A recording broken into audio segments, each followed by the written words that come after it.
Hi mga ka-edit! Welcome back again to my channel dahil sa pagkatapos ay kinasa aking channel malaki na gagawin ko nito ay panoorin.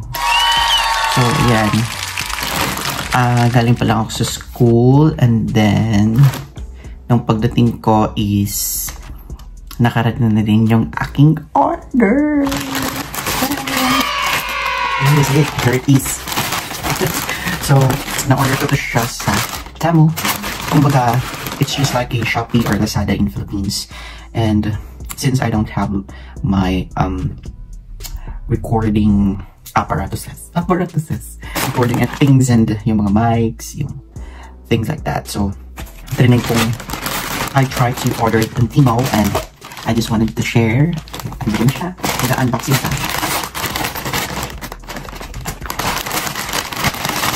I'm so excited. OMG! Huwag na natin patagalin ito. Ito na yung unang item. Yan. Kasi yung aking, before, yung aking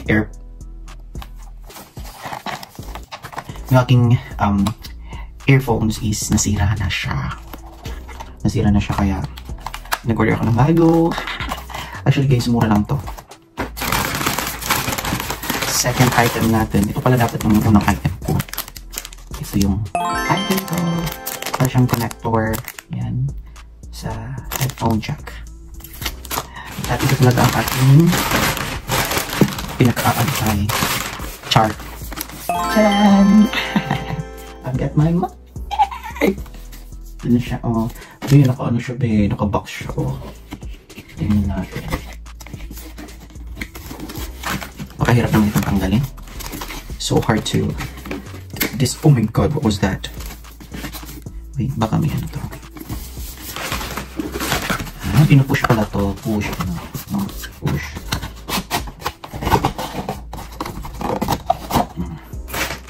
Ano siya? Yan. So hindi ko na kapatagalin pa yung mga unboxing ko. So pero ito siya. Professional microphone and it has different color.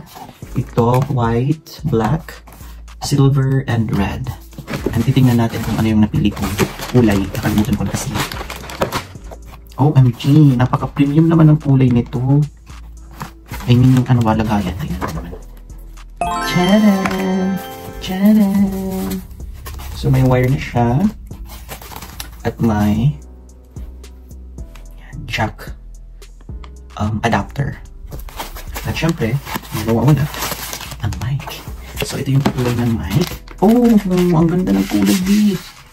Charan! Oh, diba? Ang ganda ng kulay niya, B. Silver.